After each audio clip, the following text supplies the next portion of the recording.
చంద్రబాబు నాయుడు 1,40,000 కోట్ల దాకా ఇప్పుడు వరకు అప్పులు తెచ్చాడు. ఒక బటన్ కూడా నొక్కట్లేదు. నేను నొక్కిన బటన్లో కూడా కనీసం ఒక పథకం కూడా ఇవ్వట్లేదని చెప్పి అంటున్నాడు. ఓరి సుంటల్లారా, సుంటల్లారా, ఇక్కడ శ్వేతపత్రం విడుదల చేయండి రా. చంద్రబాబు నాయుడు తెచ్చిన అప్పులకి ఆయన ఇలా శ్వేతపత్రం విడుదల చేస్తే ఎక్కడ ఏం పెట్టింది అర్థమైపోద్ది. నువ్వు చేసిన తప్పులు తడక మొత్తం బయటికి లాగుతున్నాడు కాబట్టి నీ ఇష్టానుసారం నువ్వు మాట్లాడుతున్నావు. ఆయన ఇలా 65,000 కోట్లు కాదు 1,00,000 కోట్లు అప్పు చేసినా కానీ ఆయన మరి పెన్షన్లు పంచుతున్నాడు, వాళ్ళకి జీతాలు ఇస్తున్నాడు, మరి రాజధాని పనులు చేస్తున్నాడు, పోలవరం పనులు చేస్తున్నాడు. ఇంతవరకు కేంద్రం నుంచి ₹1 రాలేదు ఆయనకి.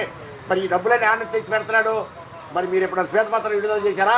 ఆయన ప్రతిరోజు చెప్తున్నాడు, ఇవాళ ఈ ఖర్చు పెట్టాను, ఇవాళ తెచ్చాను, రేపు ఇది వేయబోతున్నాను అని ప్రతిరోజు అసెంబ్లీకి వస్తున్నాడు.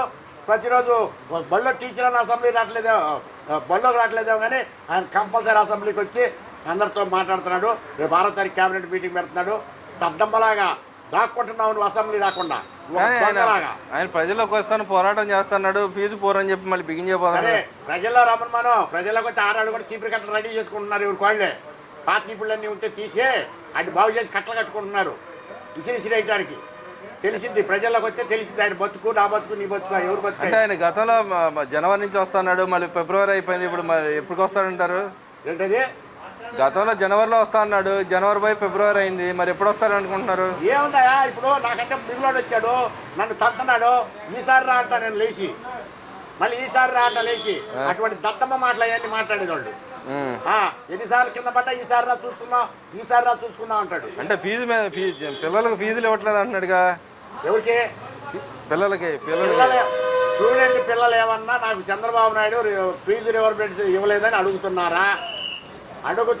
మీరెందుకు అడుగుతున్నారో మీకేం సంబంధం? తెలుసుకున్నారు వాళ్ళు.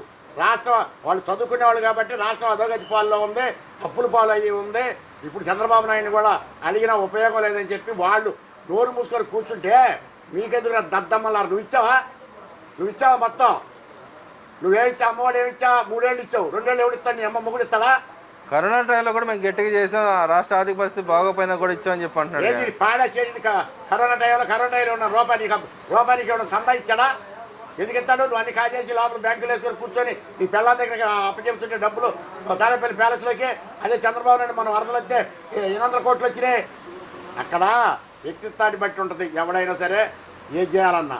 అంతే నీలాంటి వ్యక్తిత్వం బాబు పరాయి రాష్ట్రాలకు వద్దు, పరాయి దేశాలకు వద్దు, 6 ఆసియా ఖండాల్లో కూడా నీలాంటి వ్యక్తిత్వం కలిగిన వాళ్ళు అసలు వద్దు బాబు ఈ భారతదేశానికి. నాయన నీకు పుణ్యం ఉంటుంది, ఇప్పటికైనా నిర్మించుకొని నువ్వు ఆ ప్యాలెస్లో ఏదో ప్యాలెస్లో కూర్చో.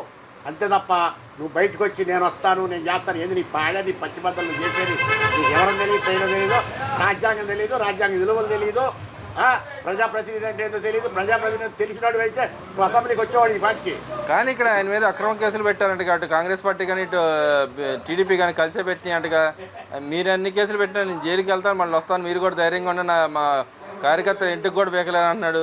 ఇంకో పక్క నాతో పాటు నేను ఎలా ఉన్నాను మీరు కూడా అలా రండి అంటున్నాడుగా. అసలు నీ కార్యకర్తలు ఏడున్నాడు వాళ్ళ ఇంటికి బెక్కడానికి? నీ కార్యకర్తలు అనేవాడు ఉన్నాడా? నీ కార్యకర్త అనేవాడు ఎవడన్నా ఉంటే వాడి ఇంటికి బీగుతారు. నీ కార్యకర్తలు నువ్వు బయటికి రావయ్యా ముంగల. నీ కార్యకర్తలు ఎంతమందో తెలిసిద్ది. నువ్వేంటో, నీ నైజం ఏంటో, నీ గుణగణాలేంటో ప్రజలందరూ తెలుసుకున్నారు. గుర్తుపెట్టుకో. ఇకనైనా నువ్వు ప్రగల్భాలు మానుకో, అబద్ధాలు మానుకో. నీ అబద్ధాలు ఎవడో నమ్మేవాడు లేడు. విజయసాయిరెడ్డి ఉన్నాడు, వాడు ఒక అబద్ధం. మీ అక్కంది షర్మిల మా పార్టీలోకి వచ్చి పిసిసి అధ్యక్షురాలైంది. ఆమె ఏదో ఎరగదీసిద్దని ఇస్తే ఇక్కడ కార్యకర్తలు పట్టించుకునే పరిస్థితి కూడా లేదు.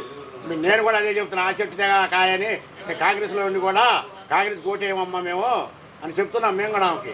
కానీ ఇక్కడ విజయసాయిరెడ్డి గారు రిజైన్ చేసిన తర్వాత ఆమెను వెళ్ళి కలిశాడు. ఎందుకు కలిశాడు అంటారు? కలుస్తారా? దొంగలు ఏం చేస్తారు? ఊళ్ళు పంచుకుంటారు దొంగలు. నిజాయితీ పరుడు అయితే మీటింగ్లు వేస్తారా? నిజాయితీగా ఒక మాట చెప్తాడు వచ్చి డయాస్ ఎక్కి.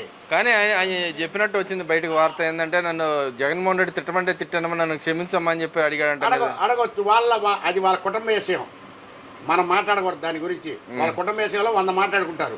ప్రజలు మభ్యపెట్టే మాటలు చెప్పొద్దని చెబుతున్నాం మేము అంతవరకే. షర్మిలకు కానీ, జగన్మోహన్ రెడ్డి కానీ, విజయసాయి రెడ్డి కానీ, సుబ్బారెడ్డికి కానీ, సజ్జల రామకృష్ణారెడ్డి గారికి కానీ, వాడు సజ్జల రామకృష్ణారెడ్డి గారు పందూరినట్టు ఊరాడు. ఆంధ్ర రాష్ట్రాన్ని 3 సార్లు సరిపోతాడు కోస్తే. 7 ఏళ్ళు మాట్లాడే 3 రాజ్యాల కాడికి రాడే, 3 రాజ్యాలు పెట్టిడే. జనాన్ని బాగు చేసి. మరి ఈయన లండన్ కోసం పర్మిషన్ తెచ్చుకున్నాడుగా, లండన్ యూరోప్ కంట్రీలు పర్మిషన్ తెచ్చుకున్నాడు విజయసాయి రెడ్డి గారు. ఇప్పుడు ఎందుకు పోతున్నాడు ఆయన? లండన్ నేను కూడా పోతానయా, ఏ చదువు లేకపోయి నాకు కూడా ఇస్తారు పాస్పోర్ట్. నువ్వు లక్షల కోట్లు చేసినాడికి నీకెందుకు ఎవరో పోతావు, ఎక్కడికైనా పోతావు నువ్వు. ఆడ పోయి ఏం చేస్తాడంటారు? మరి వ్యవసాయం చేస్తా అంటున్నాడు, మరి లండన్ పోయి ఏం అసలు చేస్తాడు? వాడి వ్యవసాయానికి వస్తే వ్యవసాయం కూడా భ్రష్టు పట్టిపోయిందయా. వాడి పాదం ఎటువంటి పాదం అంటే రాష్ట్రమే అధోగతి పాలైపోయింది. ఆంధ్ర రాష్ట్రం అన్నపూర్ణ లాంటి ఆంధ్ర రాష్ట్రమే అధోగతి పాలైపోయింది. వాడి వ్యవసాయానికి వస్తే పంటలు పండించేవాడు ఎవడు ఉండడు.